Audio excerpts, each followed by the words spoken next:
Now, our last analysis has two implications. First, the incidence of a unit tax is independent of whether it is levied on consumers or producer. And the second one is the incidence of unit taxes depends on the elasticity of the supply and demand. First we will discuss it is the independence of tax on whether it's levied on consumers and producers. Now suppose the same tax you had been levied on the suppliers instead of the consumers. Consider an arbitrary price P1, PI, right? Which is over here. Let me mention. Right, PI.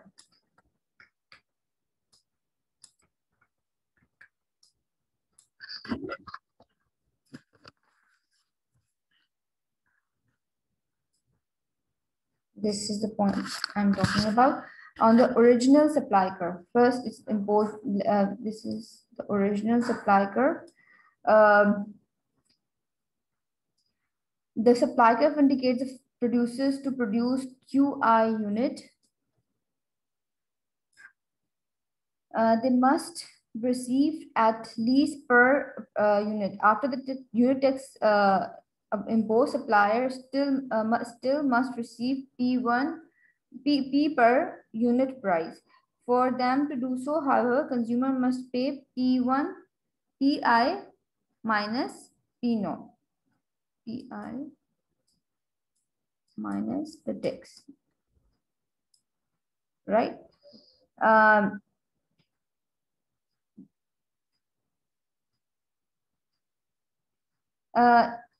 It should now be clear that whether our argument is heading to find a supply curve as it is perceived by consumer, SC must be shifted up by the amount of unit tax.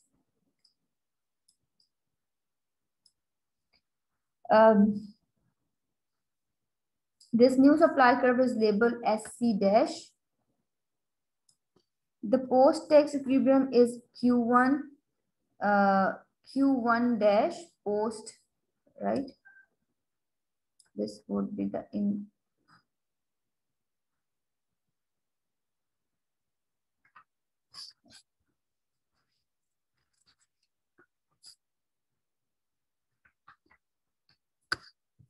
Right? Where the schedules SC intersect, this is a new curve and this is the demand curve where they intersect. The intersection point is this, and this is the post tax quantity. The price at the intersection PG dash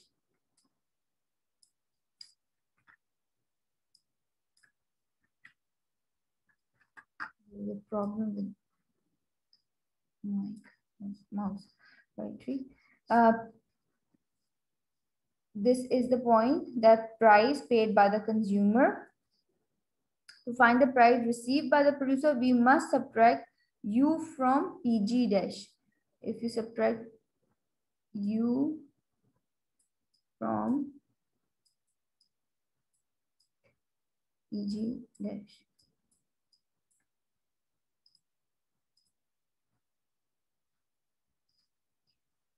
given us PN dash, it will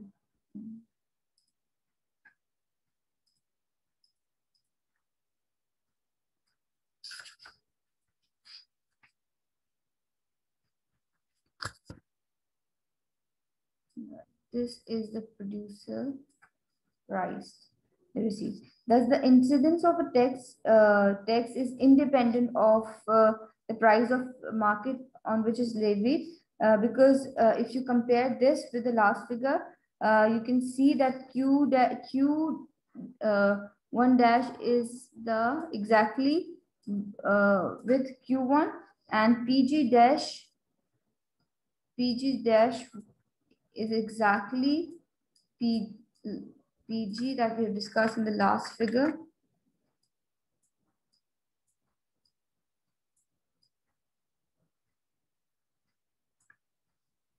PN dash is equals to the Pn. For this, you have to compare the last figure. Now we'll be discussing the let me clear it first.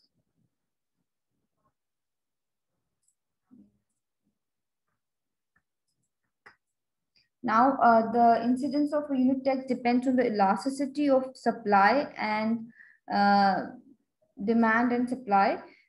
In general, the more elastic the demand curve, the less the text borne by consumer. Ceteris paribus. Similarly, the more the elastic the supplier curve, the less the text borne by producer.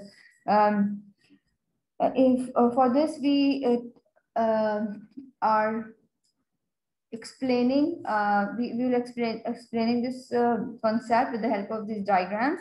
In figure 1, commodity X is supplied perfectly inelastic. This supply curve is completely inelastic.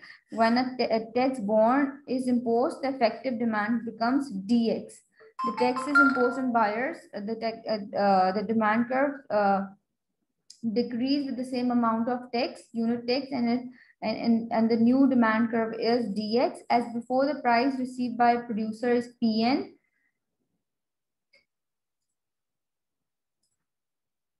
Before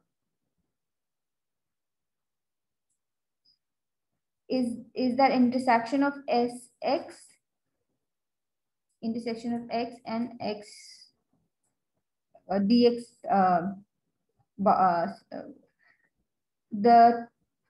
Note that Pn is exactly u. Pn is exact. Pn is exactly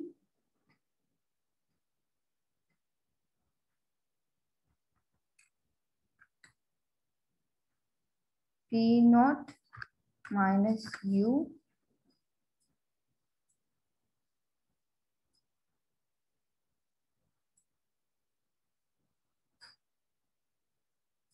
less than T.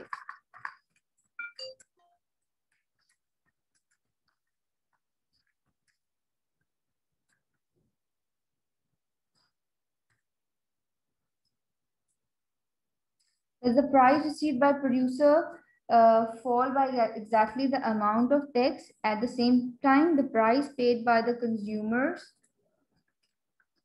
price paid by the consumer is Pg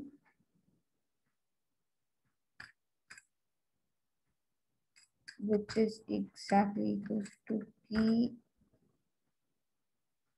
n plus mu.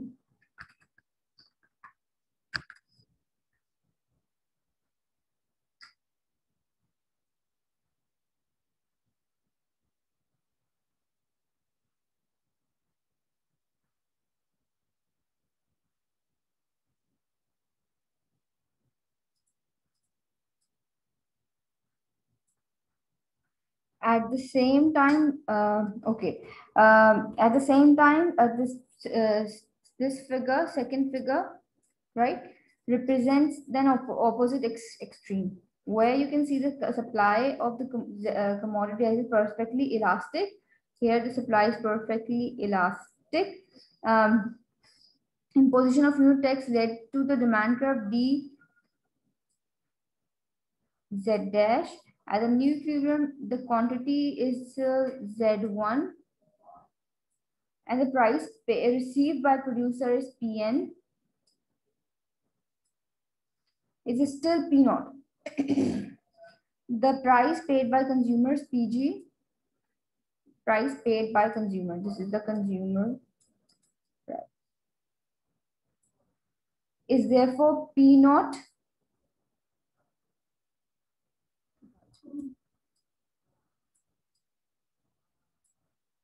plus mu. In this case, consumer bear the entire burden. Right here, consumers bear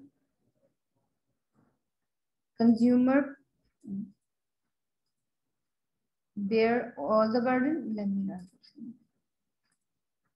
In this case, consumer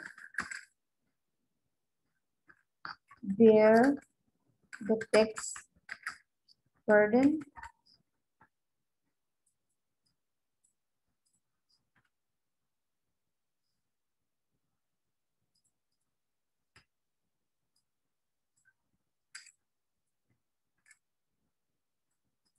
and in this case producer